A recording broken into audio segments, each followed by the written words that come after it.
Clara Simmons knew exactly what her husband had traded her for. It was in the porcelain skin of Amelia Watson, the delicate hands that had never seen a day of real work. Standing on the dusty main street of Copper Creek, Arizona, 1882, Clara's world was ending. The divorce papers in her hand felt like a death certificate. Her knuckles were white, her breath was gone, and the truth was a flash flood washing away 3 years of her life. "Miss Simmons," a voice croaked. It was the clerk from the land office, looking at her with pity. "Your husband. He left this for you, too." He handed her an envelope. Inside was the deed to their small, failing homestead, and a note. Just 5 words scrawled in Thomas's elegant hand. "The house is yours. Goodbye." The words were a slap, a final insult. He was leaving her with the one thing he couldn't stand, a barren plot of land he'd been trying to sell for months. Around her, the townsfolk whispered behind their hands, their eyes like vultures. A woman alone in a town like this was less than a ghost. She was a target. 3 years of marriage gone. Poof, like sugar in hot coffee, leaving nothing but the bitter taste of betrayal. Then a deep voice cut through the haze. "Reckon that'll teach him." Clara spun around, a storm of fury in her eyes, ready to tear into whoever dared to speak to her. But the words died in her throat. She found herself staring up at a stranger. He was tall, lean, his face a road map carved by sun and wind. But it was his eyes that stopped her cold. They were the color of the Arizona sky right after a cleansing rain. A worn Stetson hat shadowed his face, but it couldn't hide the intensity in his gaze. "Excuse me," she managed, her voice trembling with rage she was desperately trying to contain. He didn't look at her. He nodded toward the fancy carriage at the end of the street, where her ex-husband was helping his new prize, Amelia, inside. "Thomas Simmons," the stranger said, his voice low and gravelly. "The man just gave up gold for dust." Clara's eyes narrowed. Who was this man to speak of her life, of her shame? "I don't believe we've been introduced." He finally looked at her, and for a second, she felt like he could see right through her, right down to the broken pieces she was trying to hold together. He touched the brim of his hat.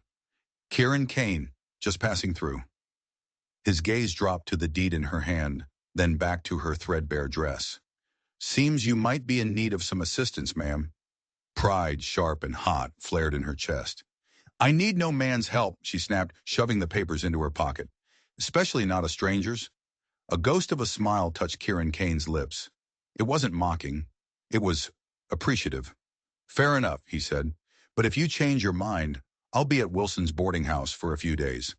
She watched him walk away, his spurs jingling a lonely rhythm on the boardwalk. Then she squared her shoulders, lifted her chin, and started the long walk home. Her home now. The tears were coming. She could feel them burning the back of her throat. But she would not cry here. She would not give the gossips the satisfaction. She would make it back to the homestead, the worthless piece of land Thomas had saddled her with.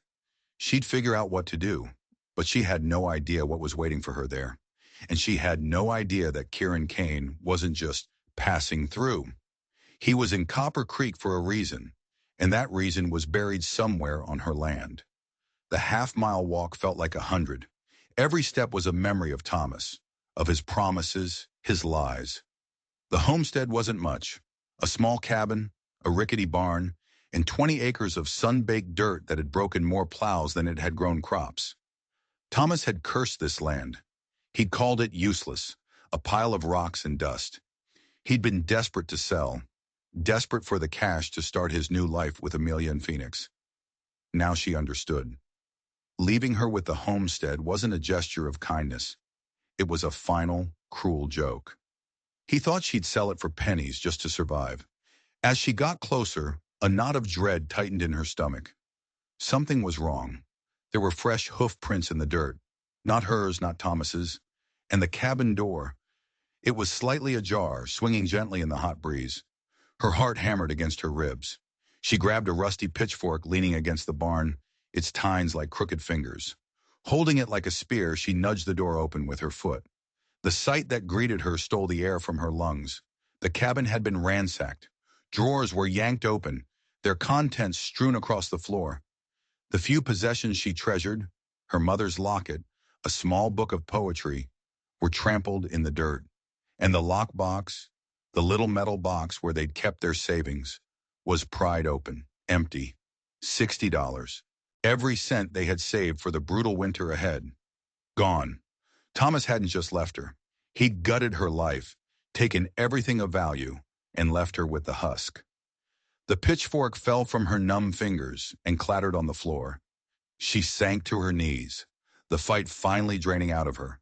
The tears came then, hot and furious, a storm of grief and rage that shook her entire body.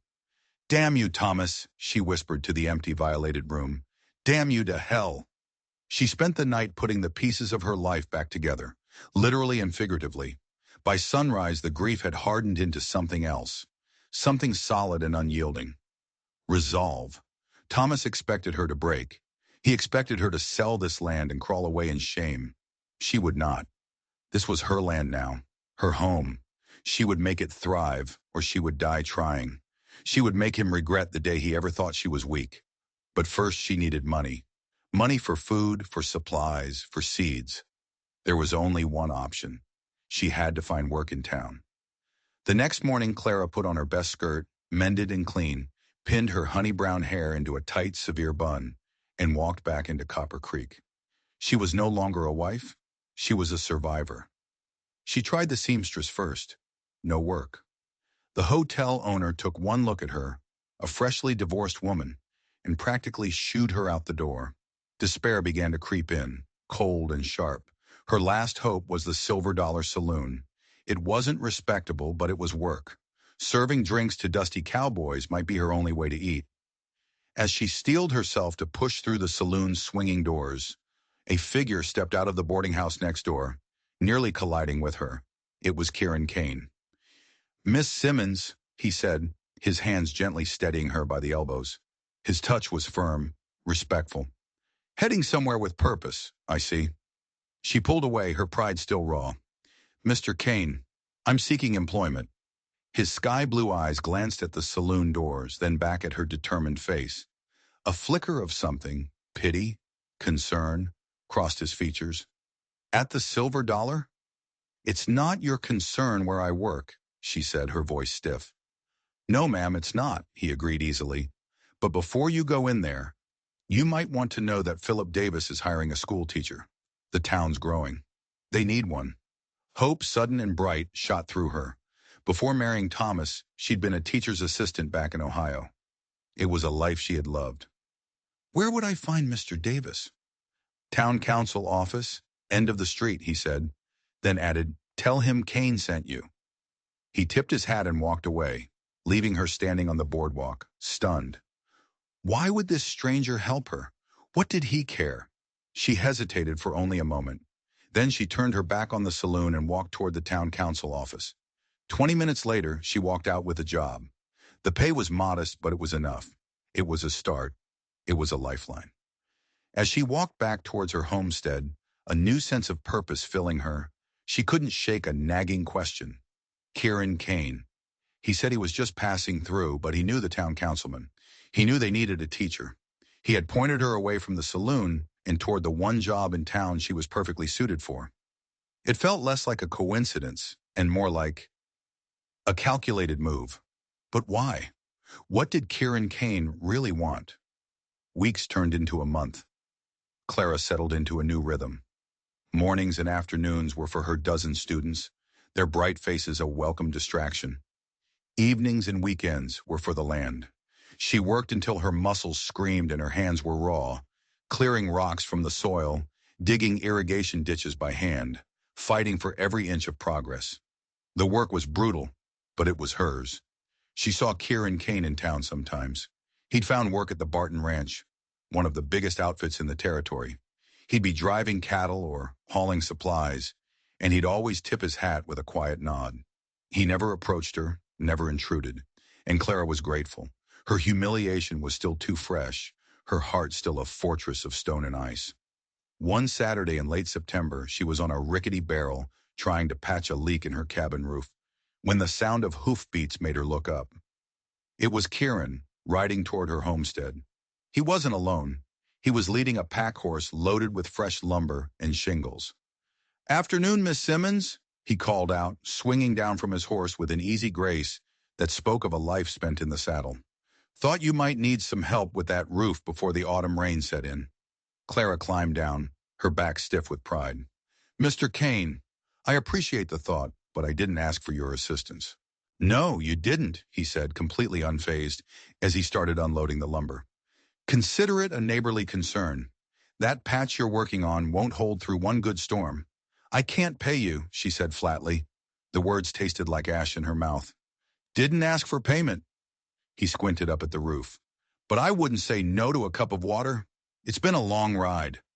She hesitated, her pride warring with practicality. He was right. Her patch was a joke. The first real storm would flood her cabin. Defeated, she gave a curt nod. I'll get you some. Inside, she leaned against the door, her heart pounding with a confusing mix of emotions.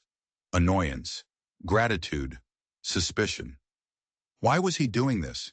Men like him didn't do things for free. There was always a price. When she came back out with a dipper of water, he was already up on a ladder, examining the damage. It's worse than it looks from the ground, he commented, taking the cup and draining it in one long gulp. We're going to need to replace this whole section. Do what you think is best, Clara heard herself say, surprised at her own surrender. For the rest of the day, they worked together. She handed him tools, held ladders, and passed up shingles. The sun beat down on them, but the shared labor was a strange comfort. He worked with a quiet competence, his movements sure and efficient. He didn't make small talk, and she found herself relaxing in his undemanding presence. Finally, as the sun began to dip below the mountains, she had to ask, "Why are you helping me?"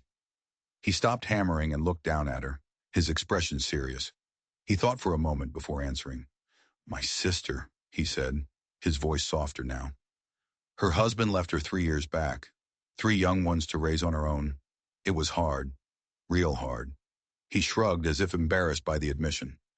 Guess I just know what it's like to see someone trying to start over. And your sister, where is she now? A small smile touched his lips. Colorado, she remarried.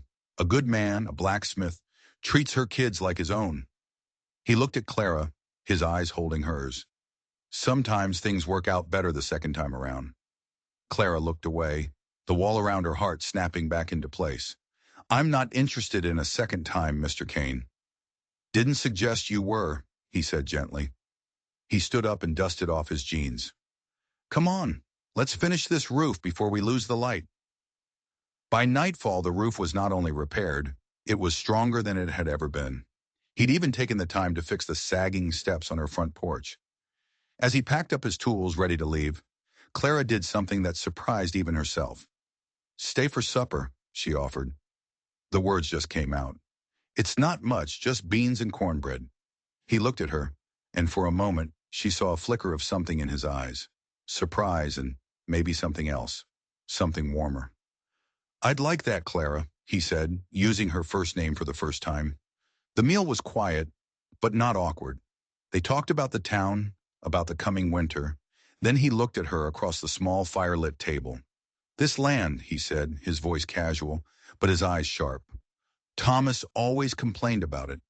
Said the soil was useless, the water scarce.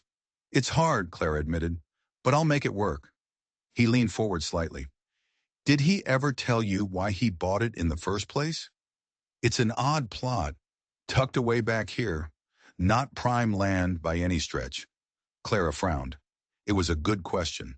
Thomas had inherited money and bought the land in a hurry, just before they were married.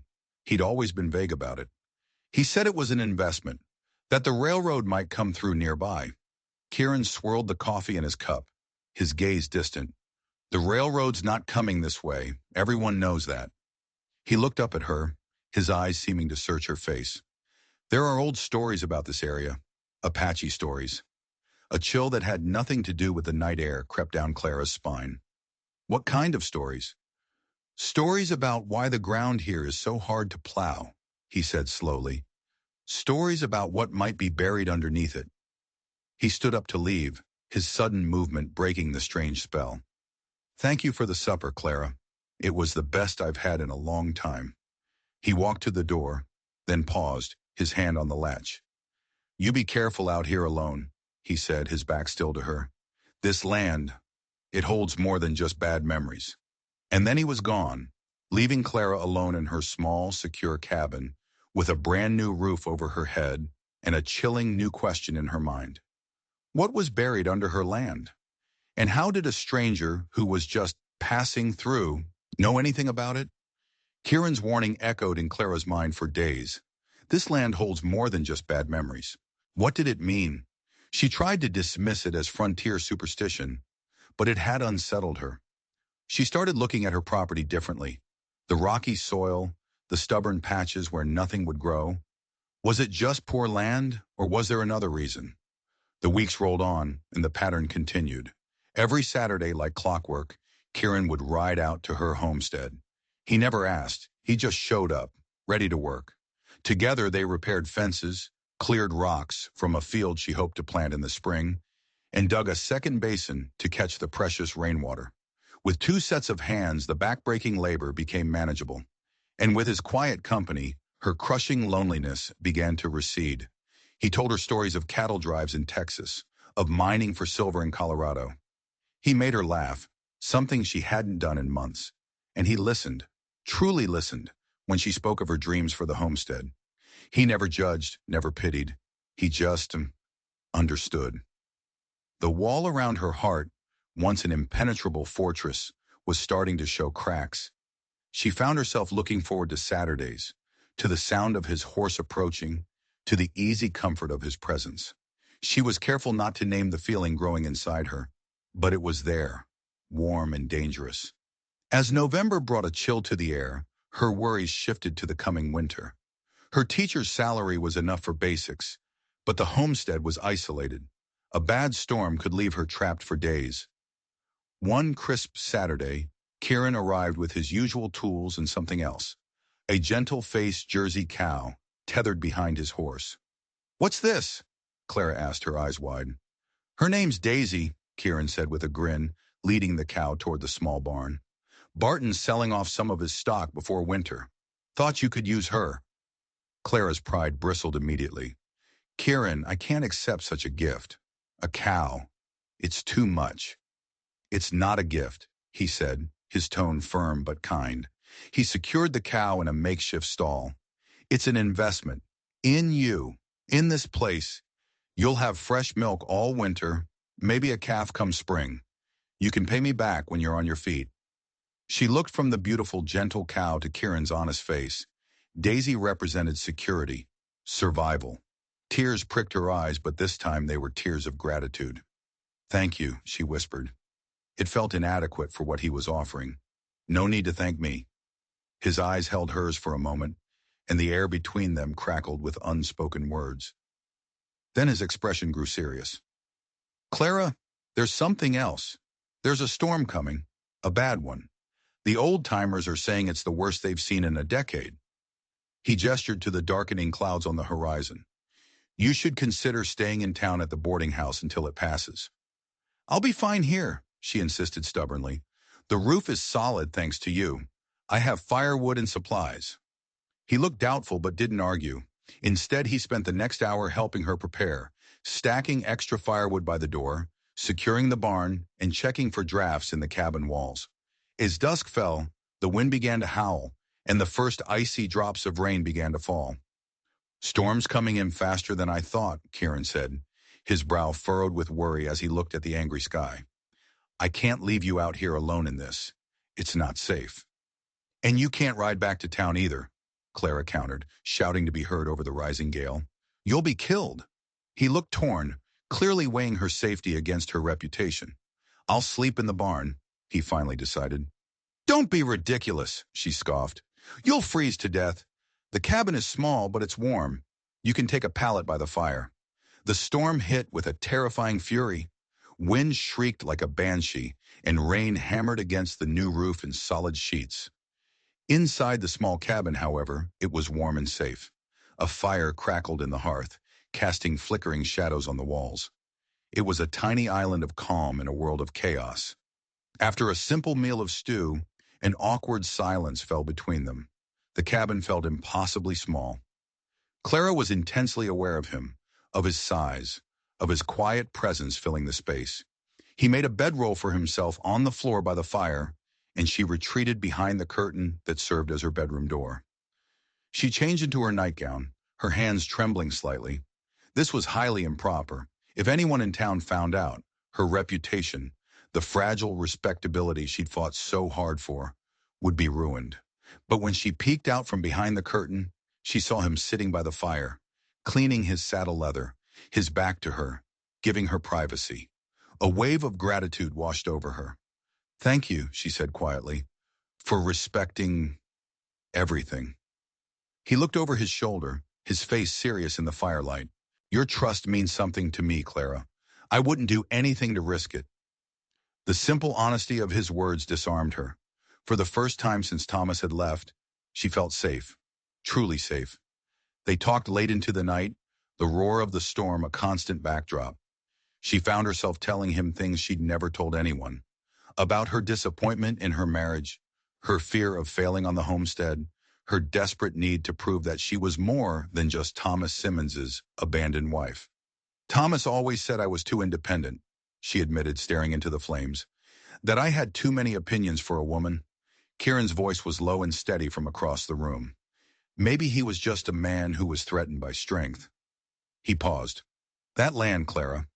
When you were clearing the south field, did you ever notice the way the rocks are arranged near that old cottonwood tree?" The question was so sudden, so specific, it caught her off guard. I I suppose they're in a sort of line. I assumed it was just a natural formation." "It's not," he said, his voice dropping. "It's a marker, an old Apache trail marker. It points to something." "Points to what?" she whispered, a shiver running down her spine. He met her eyes across the flickering room.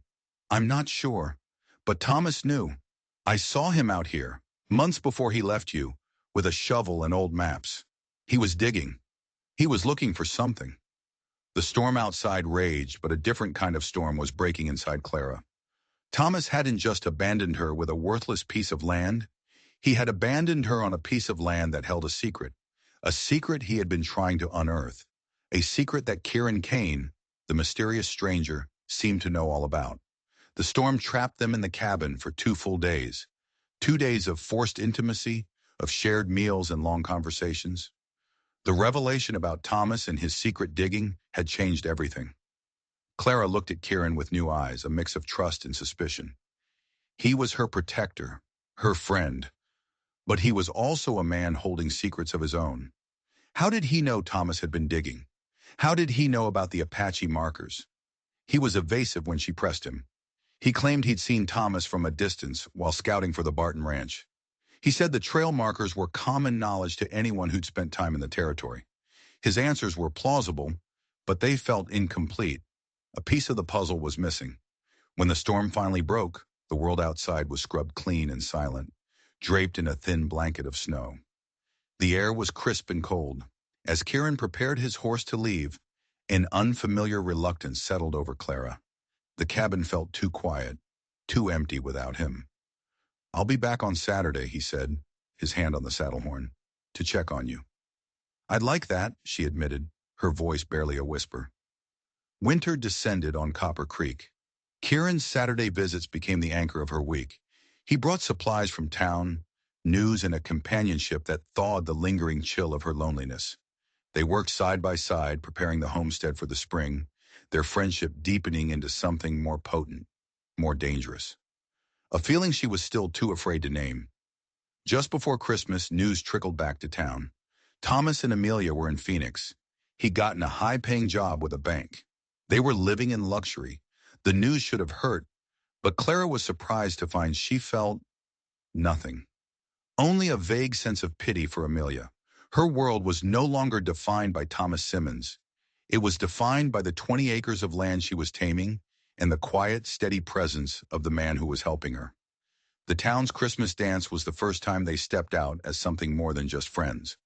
When Kieran, looking handsome in a borrowed suit, knocked on her cabin door and asked to escort her, she said yes without hesitation. Walking into the town hall on his arm was a declaration. The whispers followed them like a trail of smoke. Clara held her head high. "Let them talk." As Kieran led her into a waltz, his hand warm and firm at her waist, she felt a sense of belonging she hadn't felt in years. "People are talking," she murmured, her face close to his. "Let them," he replied, his voice a low rumble against her ear. His eyes held hers, and in their blue depths she saw a promise, a future. But not everyone was happy for them. Across the dance floor she saw Philip Davis, the town council chairman, watching them. His expression wasn't joyful. It was cold, calculating, and filled with a disapproval that sent a shiver of dread down her spine. The very next day, Mr. Davis paid a visit to her schoolhouse after the children had left. "Miss Simmons," he began, not bothering with pleasantries, "the council is pleased with your work. The children are thriving." He paused, clearing his throat. "However, there has been some concern about your association with Mr. Kane." Clara's spine went rigid. "My personal life is not the council's concern, Mr. Davis." "Ordinarily, I would agree," he said, his voice smooth and condescending. "But as the school teacher, you are a moral compass for our children. Your reputation must be unimpeachable. This open fraternization with a ranch hand, a man to whom you are not related, it sets a poor example." The injustice of it burned in her throat. "Are you threatening my job, Mr. Davis?" "Not at all," he said, but his eyes were like chips of ice. "I am simply explaining the reality of the situation. The parents of this town expect a certain standard. Without a formalization of your relationship with Mr. Kane, your continued employment could become difficult." The message was brutally clear. Marry Kieran or lose her job, lose her income, lose the homestead. They were trying to force her hand. When Kieran arrived that Saturday, she told him everything. She expected him to be angry. Instead, he threw his head back and laughed, a deep, rich sound that startled her. "Old busybody," he said, shaking his head. Then his expression softened. "Though I suppose I haven't been very subtle about my feelings for you, Clara." Her heart skipped a beat. "Your feelings?" He stepped closer, taking her hands in his.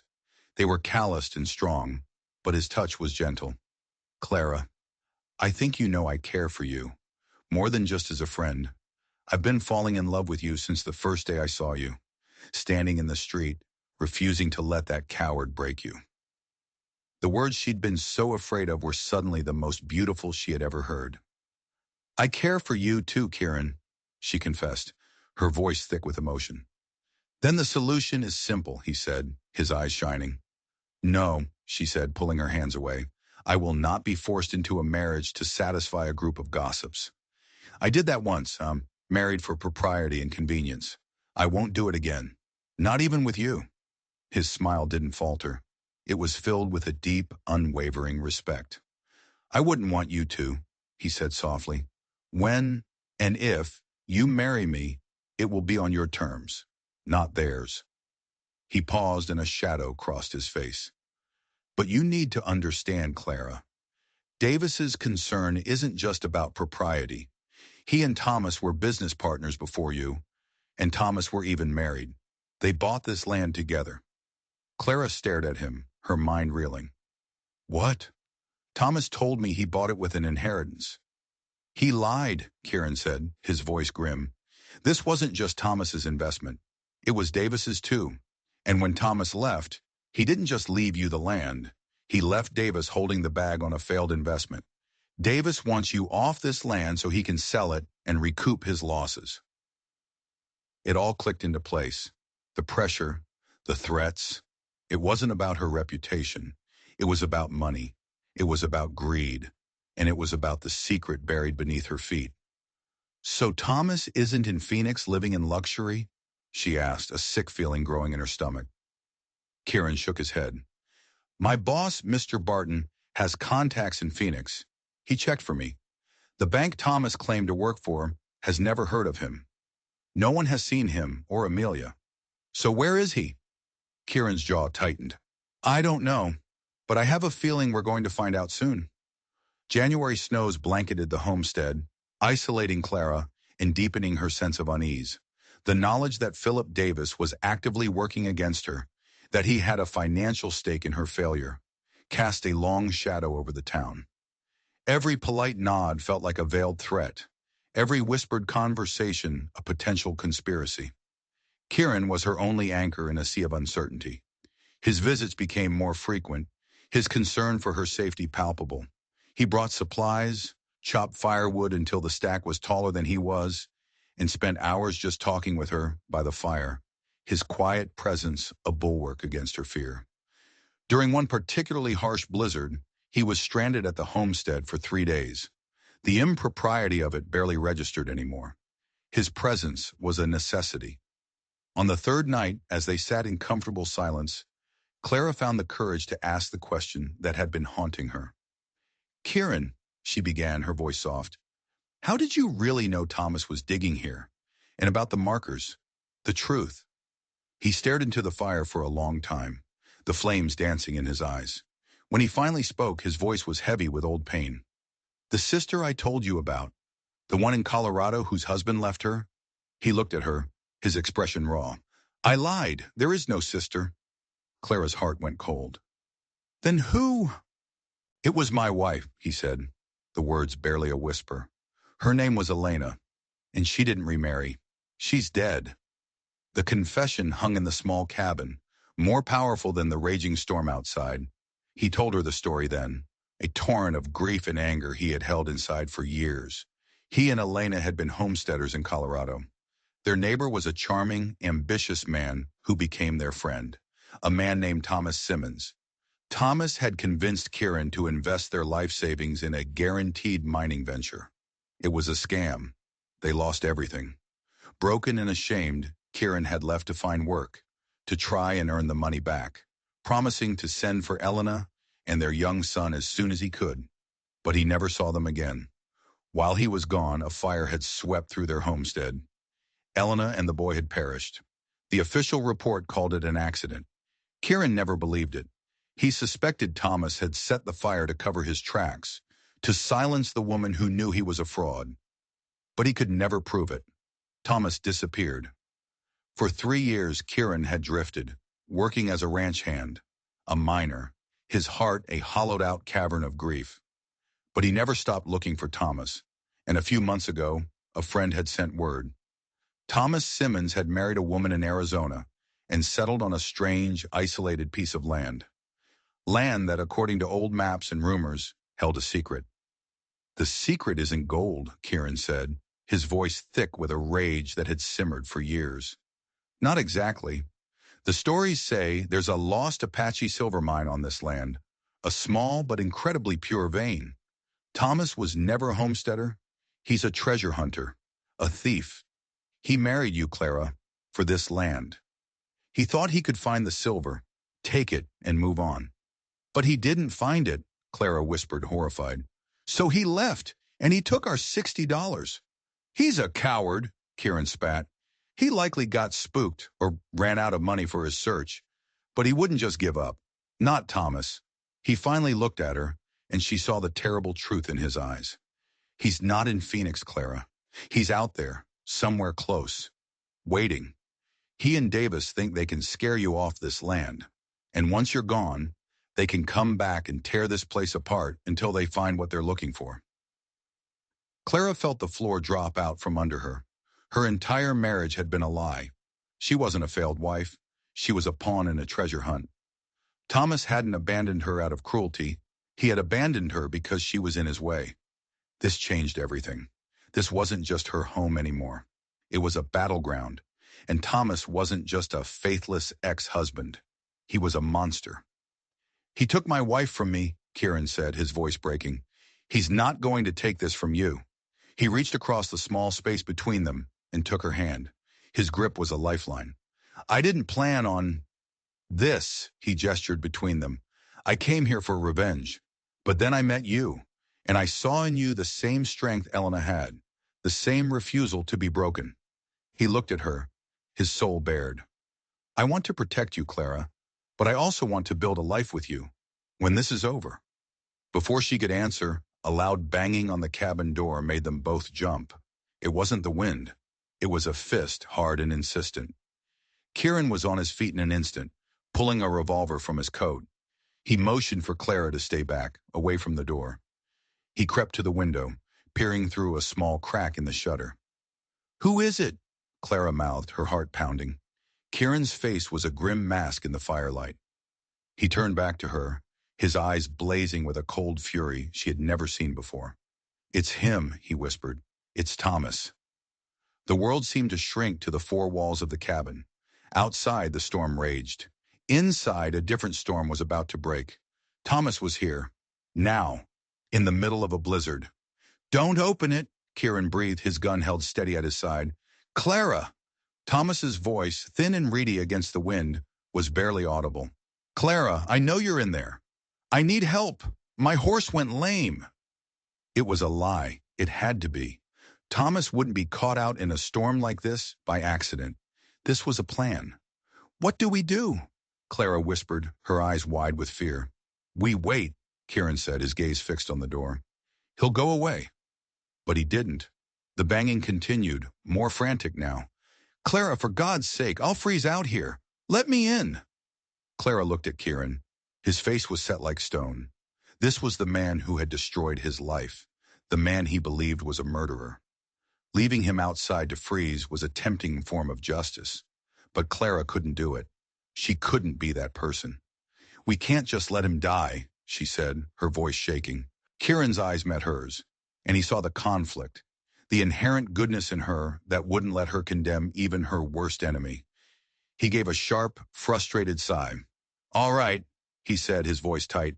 "Stand back." He unbarred the door and yanked it open. Thomas stumbled inside, covered in snow, his face blue with cold. He was a pathetic sight, shivering and weak. He looked up, and his eyes widened in shock as he saw Kieran standing there, a gun in his hand. "Kane?" Thomas stammered, disbelief warring with fear. "What are you doing here?" "Keeping Miss Simmons company," Kieran said, his voice dangerously low. "Looks like you ran into some trouble." "My horse, down the trail," Thomas chattered, his eyes darting around the cozy cabin, lingering for a moment on Kieran's bedroll by the fire. A nasty smirk spread across his frozen lips. "Well, well, Clara. You certainly don't waste any time, do you? Found yourself a protector already." Before Clara could respond, Kieran stepped forward, his presence filling the small room. "You're not welcome here, Simmons. Get warm, and then you're leaving." Thomas, emboldened by the warmth of the fire, regained some of his old arrogance. "This is still half my property. Legally speaking," he sneered. "The divorce isn't fully settled in the territorial court. I have every right to be here." It was another lie, but it was meant to provoke, to intimidate. He looked at Clara, his eyes filled with a possessive gleam. "I've come back, Clara. I made a mistake. Amelia, she wasn't the woman for me. I want to try again. With you. Here." Clara stared at him, dumbfounded by his audacity. "You think you can just walk back into my life after what you did?" "What I did," he said, feigning innocence. "I left you the house. I was going to send for you once I was settled." "You robbed me," she cried, her voice cracking. "You took our savings." Thomas just shrugged. "A man needs funds to start a new life." He took a step towards her, his eyes pleading. "We can forget all that. We can start over. This land, it has potential. More potential than you know. We can be rich, Clara." He was talking about the silver. He was admitting it, right here in front of them. He was trying to lure her back in with the promise of wealth he'd once tried to steal. "She's not interested, Simmons," Kieran cut in, his voice like steel. Thomas finally turned his full attention to Kieran. "And who are you to say? The hired help?" "I know why you're here, Kane. You've been sniffing around this land for months. You think you can find it before I do?" "Find what?" Kieran asked, his face a mask of indifference. "Don't play dumb." Thomas's voice rose to a shout. "The silver, the lost Dutchman's brother. I know the stories are true, and I know the marker is on this property. I'll find it. With or without her." He turned back to Clara, his expression shifting from rage to a twisted kind of tenderness. "Don't you see, Clara? This is our destiny. Just tell him to leave. Tell this interloper to get out of our home." Clara found her voice, cold and clear as ice. "This is my home, and Kieran is my guest. You are the one who is trespassing. Thomas's face contorted with fury. He lunged, not at Kieran, but at Clara, grabbing her arm. You foolish girl. You're throwing away a fortune. Kieran moved faster than she thought possible. He crossed the room in 2 strides, grabbed Thomas by the collar, and slammed him against the wall. The cabin shuddered. Kieran's revolver was pressed firmly under Thomas's chin. You will take your hand off her, Kieran snarled, his voice a low, terrifying growl. Or I will remove it from your arm. Thomas, his eyes wide with terror, immediately let go of Clara. Now you're going to listen, Kieran continued, his voice dripping with years of pent-up hatred. I know who you are, Thomas. I know what you did to my family in Colorado. Thomas's face went pale. I don't know what you're talking about. You're a liar, a thief, and a murderer, Kieran whispered, the words filled with venom. You left my wife and child to die in a fire. Did you think I'd just forget? Did you think I wouldn't find you? The truth was out, the final piece of the puzzle. Kieran hadn't just been looking for Thomas. He'd been hunting him. Suddenly, from the corner of her eye, Clara saw a movement, a figure stepping out from behind the curtain of her sleeping area. It was a woman, Amelia Watson. She was holding a small, silver-plated derringer, and it was pointed directly at Kieran's back. Let him go, Mr. Kane, Amelia said, her voice surprisingly steady. Or I'll shoot. The scene was a nightmare. Kieran, his body tense, was frozen with his gun to Thomas's throat. Thomas, a terrified, triumphant smirk on his face. And Amelia, beautiful and deadly, with a tiny pistol aimed at Kieran's spine. She hadn't been in Phoenix. She'd been with Thomas all along. They were partners. Amelia, Kieran said, his voice dangerously calm. Put the gun down. I don't think so, she said, her eyes glittering in the firelight. Thomas and I have a business arrangement. This land and what's in it is ours. We just needed a way to get Clara out of the picture. We were hoping she'd just run away, but she's proven to be stubborn. It was all a calculated plot. Thomas leaving, the ransacked cabin, the pressure from Davis, the accidental arrival in the storm. It was all designed to break Clara, to scare her into abandoning the homestead. And it had failed. So now they were moving to Plan B. Let him go, Amelia repeated, cocking the small hammer on the derringer.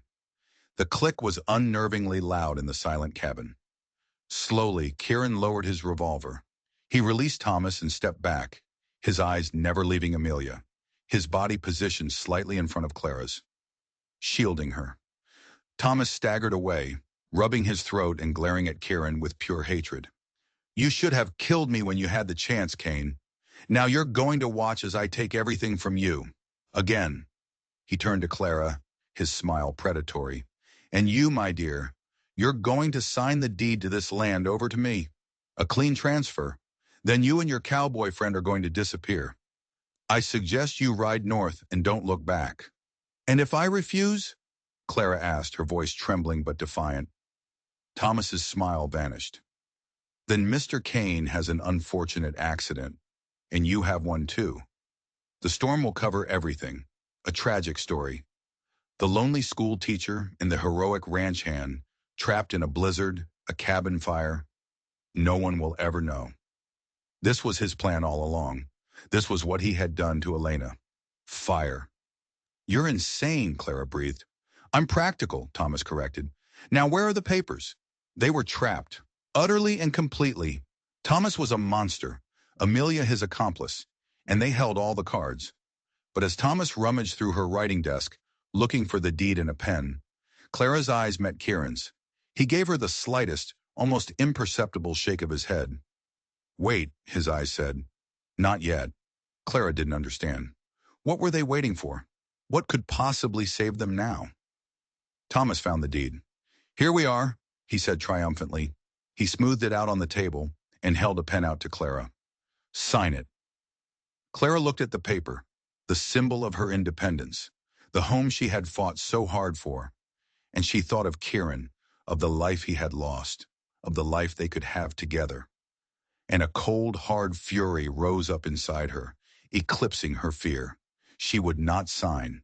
She would rather die. She looked up at Thomas and said, "No." His face twisted in rage. "Wrong answer." He nodded to Amelia. "Maybe your friend needs some convincing." Amelia raised the derringer, her hand steady, her aim true.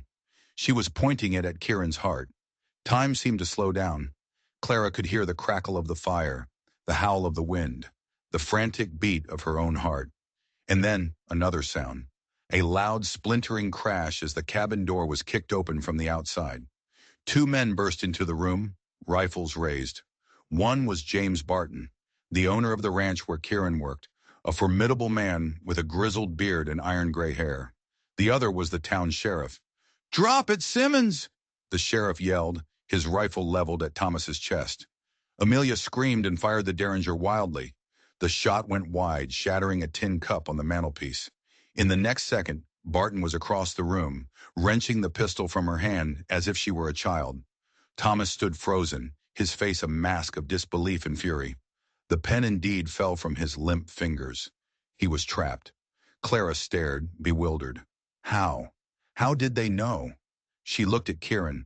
He was no longer looking at Thomas. He was looking at her, and a slow, relieved smile spread across his face. "The storm," he said, as if it were the simplest thing in the world. "I told Barton if he didn't hear from me by morning, to come looking, especially if a bad storm hit." He'd had a contingency plan all along. He had anticipated Thomas's desperation.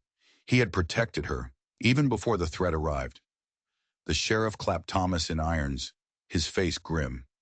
"Thomas Simmons, you're under arrest for armed robbery, attempted murder, and I have a warrant here from the marshal's office in Colorado for questioning in the deaths of Elena and Daniel Kane." Thomas's arrogant facade finally shattered. He sagged, defeated, all the fight gone out of him. Amelia was sobbing hysterically as Barton tied her hands. It was over. As the sheriff hauled Thomas and Amelia out into the swirling snow, James Barton clapped Kieran on the shoulder. "Good work, son. You got him." "We got him," Kieran corrected, looking at Clara. When they were finally alone, the silence in the cabin was a blessing. The fire crackled, the wind still howled, but the evil had passed. Clara felt a wave of exhaustion so profound she thought she might collapse. Kieran was there to catch her. He wrapped his arms around her, holding her tight. She buried her face in his chest, breathing in his scent of leather and wood smoke, and finally let the tears of terror and relief fall. "It's okay," he murmured into her hair, his voice thick with emotion. "It's over now. You're safe." She looked up at him, her face wet with tears. "The silver. Is it real?" He nodded. "It's real. But it was never about the silver for me, Clara. It was about justice." He gently wiped a tear from her cheek with his thumb. "And it was about you."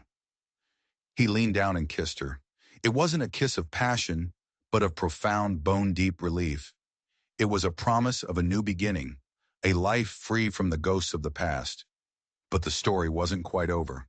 As the sheriff was leading Thomas away, the defeated man had looked back at the homestead, a strange, malicious glint in his eye.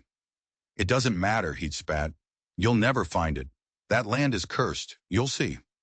A curse? Or one last, desperate threat? Clara didn't know, but she knew one thing for sure.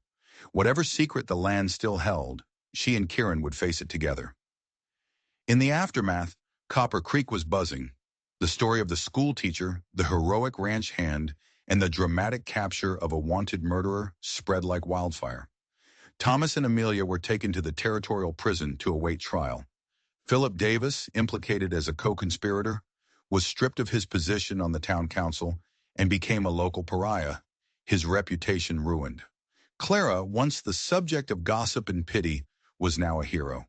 Parents who had once whispered about her impropriety now praised her courage.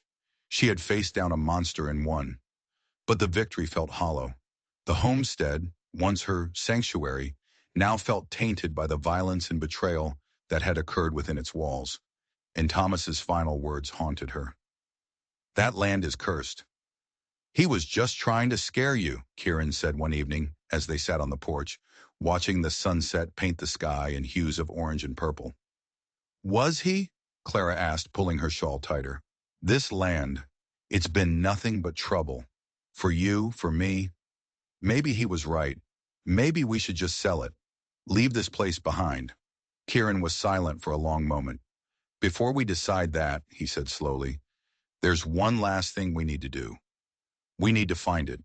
We need to see what all this was for. We need to end it." The next day, they went to the south field, to the line of rocks near the old cottonwood tree. Using Kieran's knowledge of the old Apache markers and a copy of the original surveyor's map he'd gotten from the land office, they started searching. It wasn't a mine in the traditional sense, not a gaping hole in the earth. The marker pointed to a small, unassuming cave hidden behind a thicket of overgrown mesquite, its entrance blocked by a rockfall that looked almost natural. It took them the better part of the day to clear the entrance. Inside, the air was cool and smelled of damp earth. By the light of a lantern, they saw it. It wasn't a massive cavern of glittering treasure. It was a narrow fissure in the rock, and running through it, like a silver nerve, was a vein of almost pure, raw silver. It was beautiful, deadly, and it had caused so much pain. "So this is it," Clara said, her voice echoing in the small space. "The source of all our trouble?" "It's just a rock, Clara," Kieran said, taking her hand. "It has no power. The evil was in the men who coveted it." He looked around the small cave. "Thomas was wrong. This land isn't cursed. It's just land. It's what you do with it that matters." They left the silver where it was, rolling the rocks back to cover the entrance to the cave. Its existence was a secret they would share, a silent testament to the battle they had won. They had a choice. They could exploit the mine and become wealthy, or they could leave it be, a scar healed over. They chose peace. That spring, Kieran officially proposed. He didn't have a ring, but he offered her something better. He had used the money he had saved to buy the old Murphy property west of town, 50 acres of good, fertile land with a real water source, a place to build a future. "I'm not asking you to give up this place," he said, standing with her on the porch of her small cabin. "This homestead is yours. You fought for it. It's a symbol of your strength. But I want to build a new symbol with you, a home for us." And Clara, her heart full, said yes. Not because she was being forced, not because she needed a protector, but because she loved this good, honorable man with every fiber of her being. They were married in the small town church. The whole town came to celebrate. They became Mr. and Mrs. Kane. Clara kept her teaching job and Kieran started his own small ranch. They worked both properties, slowly turning the Murphy land into a thriving home and using the homestead as a testament to their survival, a place where Clara's vegetable garden flourished against all odds. A year later, their son was born. They named him Daniel, after the child Kieran had lost. He had his father's sky-blue eyes and his mother's determined spirit. One evening, as they sat on the porch of their new house, watching young Daniel take his first wobbly steps in the grass, Clara leaned her head on Kieran's shoulder. She thought about the strange, violent path her life had taken. The betrayal that had felt like the end of the world had, in fact, been the beginning of her true life. Thomas had traded gold for dust, and in doing so, he had left her with a treasure he could never understand. Not the silver hidden in the rock, but the strength she found in herself, and the love she found with the man beside her. The land wasn't cursed. It had been waiting, waiting for the right people to care for it, waiting for them. They had taken a place of darkness and pain and turned it into a place of light, love, and new beginnings. And that was a treasure worth more than all the silver in the world. If you enjoyed this story of justice and new beginnings, make sure you hit that subscribe button and ring the notification bell. You won't want to miss the next tale of a wrong being made right. And let me know in the comments below, what do you think they should have done with the secret silver mine?